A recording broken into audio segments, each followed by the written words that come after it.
Une opération de l'armée israélienne en cours dans l'hôpital Al-Shifa. Un haut responsable de l'administration du Hamas affirme voir des chars et des commandos dans le complexe hospitalier. Le président chinois Xi Jinping est arrivé à San Francisco pour rencontrer son homologue Joe Biden, avec en ligne de mire l'espoir de meilleures relations. La loi d'amnistie pour les séparatistes catalans ouvre la voie à l'investiture du Premier ministre espagnol Pedro Sánchez. Selon une récente enquête, les guerres de Yougoslavie hantent la jeunesse serbe. 2 jeunes sur 3 estiment que le Kosovo devrait revenir dans le giron de la Serbie.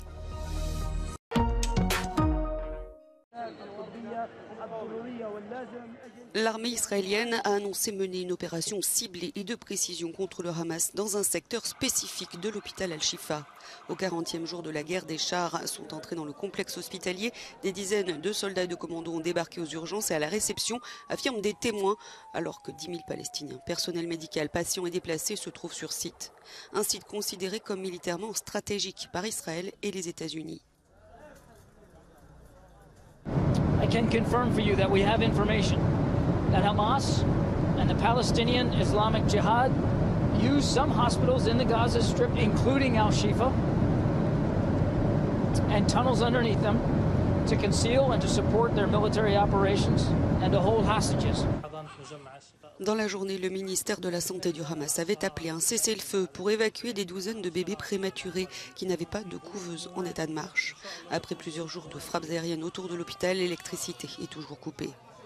Le directeur de l'hôpital a aussi expliqué que les corps de 179 personnes avaient dû être enterrés dans une fosse commune. La situation dans les autres hôpitaux de Gaza est également désastreuse, l'ONU indiquant que 22 des 36 hôpitaux ne fonctionnent pas en raison des pannes de générateurs, des dommages et des combats. Les 14 hôpitaux qui restent ouverts ont à peine assez de matériel pour assurer les opérations chirurgicales. هاي المناطق اللي بيقولوا عنها آمنة يعني دير البلح الآمن وين فيش منطقة في غزة في قطاع غزة آمن لا في سوق ولا في منتزه ولا في مدرسة ولا مستشفى كله مستهدف. Le Hamas continue de nier les accusations israéliennes selon lesquelles il utilise les hôpitaux, en particulier Al-Shifa, pour dissimuler ou soutenir ses opérations militaires et pour retenir des otages israéliens.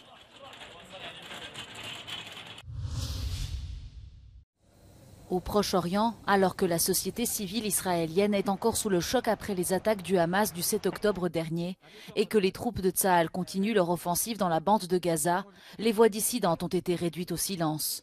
De nombreux Palestiniens affirment qu'ils ont peur d'être arrêtés s'ils parlent du conflit. Et les Israéliens critiquent à l'égard des actions du gouvernement, notamment des professeurs d'université, des journalistes et des politiques ont été pris pour cible. Comme la politicienne israélo-arabe Aïda Touma Suleiman, qui a pourtant condamné l'attaque brutale du Hamas. Selon elle, dénoncer les bombardements à Gaza est un sujet sensible. I don't have walks with my grandchildren anymore because I don't want anybody to know that they are my grandchildren. There's a huge incitement against anyone who dares to protest against this war or to even reveal a little bit of empathy toward what is happening in Gaza. We are not allowed even to cry for a Palestinian child who is killed there. Plus tôt cette année, un groupe de travail chargé de surveiller les discours haineux contre l'État d'Israël a été créé par le ministre de la Sécurité nationale, Itamar Ben-Gvir. Ces dernières semaines, la justice israélienne a confirmé la détention provisoire de personnes accusées de discours haineux, une décision justifiée selon elle par le conflit actuel avec le Hamas. Amir Badran et Itamar Avneri œuvrent tous les deux en faveur d'une approche commune pour lutter contre la peur et la haine et rapprocher les deux communautés.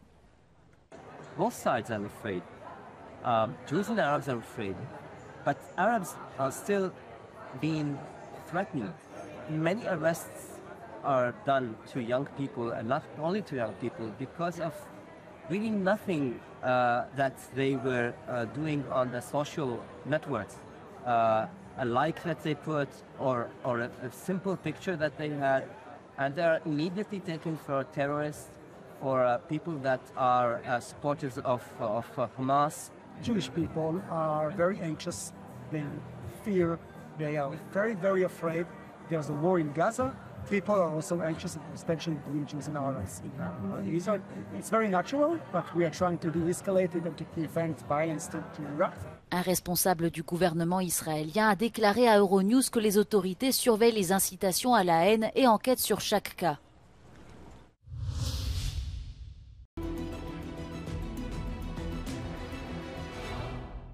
Israeli forces said they had weakened 10 out of 24 Hamas battalions in the Gaza Strip, says the Institute for the Study of War.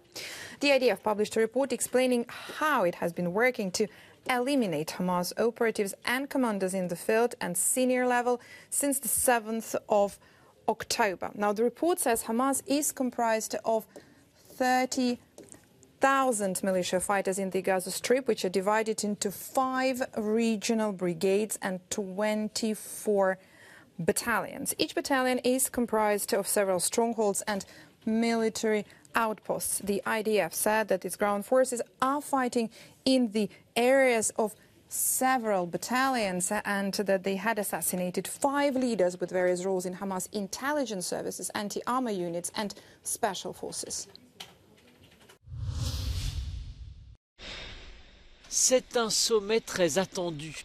Le président chinois Xi Jinping est arrivé à San Francisco pour rencontrer son homologue Joe Biden. C'est son premier voyage aux États-Unis depuis 6 ans et il coïncide avec la 30e réunion des dirigeants de l'APEC. De grands espoirs accompagnent ces discussions entre les deux présidents. Stabiliseront-elles les relations entre la Chine et les États-Unis et donneront-elles un nouvel élan à la reprise économique mondiale ? Le président Joe Biden s'attend à ce que les discussions portent sur un large éventail de sujets, comme la guerre entre Israël et le Hamas, Taïwan, l'Ukraine ou encore l'ingérence dans les élections. Le président américain espère améliorer les relations entre les deux pays qui se sont détériorées au début de l'année. Get back on a normal course of corresponding, being able to pick up a phone and talk to one another if there's a crisis, being able to make sure our military still have contact with one another. We can't take, as I told you, we're not trying to decouple from China, but what we're trying to do is change the relationship for the better. La rencontre Biden-Xi a lieu pendant le sommet de la coopération économique Asie-Pacifique à San Francisco, l'APEC, un regroupement de 21 pays qui représente 40% de la population mondiale.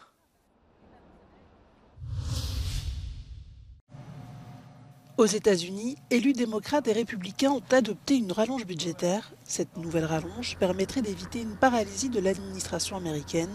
Le texte a été adopté par 336 voix contre 95. Les élus démocrates ont été plus nombreux à voter, 209 voix contre 127 voix pour les républicains. Ce texte doit encore être approuvé par le Sénat dans les prochains jours. Si le Sénat rejette ce texte, l'économie du pays serait ralentie. 1,5 million de fonctionnaires pourraient être privés de salaire.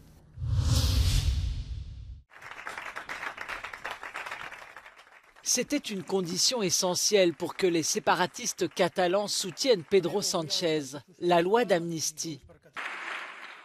Le Premier ministre espagnol va demander ce mercredi au Parlement de le reconduire au pouvoir et le texte de loi a été scruté pour que rien n'empêche l'investiture du socialiste. Le gouvernement assure que la loi est impeccable et l'a envoyée à Bruxelles pour examen. Yo creo que aquí hay una cuestión que, desde una perspectiva jurídica, quizá hay que tener en cuenta, que es la posibilidad de que los jueces españoles planteen la famosa cuestión prejudicial ante el Tribunal de Justicia de la Unión Europea. La cuestión prejudicial sí paraliza también la aplicación de la ley hasta que el Tribunal de Justicia se pronuncie sobre esa cuestión prejudicial. Pedro Sánchez souhaite que dans un délai maximum de 6 mois, les personnes poursuivies après leur tentative de sécession en 2017 puissent retourner en Espagne, y compris l'ancien président Carles Puigdemont. Le projet de loi entame maintenant un long parcours parlementaire où les indépendantistes catalans ont déjà annoncé qu'ils introduiraient quelques amendements, ce qui n'empêchera pas Pedro Sánchez d'obtenir la majorité absolue dès le premier vote. en la retina quedan el asalto al Capitolio de Estados Unidos o la invasión de las instituciones de Brasil por parte de los seguidores de Jair Bolsonaro. Aquí 1 millar de policías velarán porque los procesos democráticos en España transcurran con normalidad. En Madrid, Jaime Velázquez, Euronews. Les guerres de Yougoslavie des années 90 hantent toujours les jeunes Serbes, malgré une méconnaissance de l'histoire. Selon un document publié par l'Initiative des Jeunes pour les droits de l'homme, un jeune Serbe sur 4 pense que l'OTAN et l'Union européenne sont responsables de ces guerres, tandis qu'un autre sur 4 blâme les dirigeants de la Serbie, de la Croatie et de la Bosnie de l'époque. Pourtant, 50% des jeunes Serbes ignorent tout de ces guerres. Postoji velika doza neznanja o samim ratovima 90-ih, a da s druge strane je velika, da tako kažem, velika je pristrasnost u smislu čitanja u jednom nacionalističkom ključu događaja iz 90-ih. Par exemple, à la question « Un génocide a-t-il eu lieu à Srebrenica ?», 38% des jeunes interrogés ont répondu par l'affirmative, 28% par la négative, tandis qu'un tiers a déclaré ne pas en savoir assez sur le sujet. 2 tiers des jeunes interrogés pensent aussi que la Cour pénale internationale de La Haye n'est qu'un tribunal à motivation politique. Vidimo da toga nema u formalnom obrazovanju, da mladi osjećaju potrebu da pre svega na časovima istorije pričaju o tim stvarima, a u onim situacijama kada to nije moguće, odnosno najčešće nije moguće prema njihovom mišljenju, onda oni razgovaraju sa svojim roditeljima o tome i negde njihovo mišljenje je naravno pod uticajem javnog diskursa koji o ratovima i o generalnom procesu pomirenja kruži u medijima. En ce qui concerne les relations entre la Serbie et le Kosovo, environ 10% des jeunes interrogés ont déclaré que la Serbie devrait tenter de recouvrer la souveraineté sur le Kosovo, même par la force armée, tandis que moins de 7% des personnes interrogées pensent que la Serbie devrait reconnaître l'indépendance du Kosovo.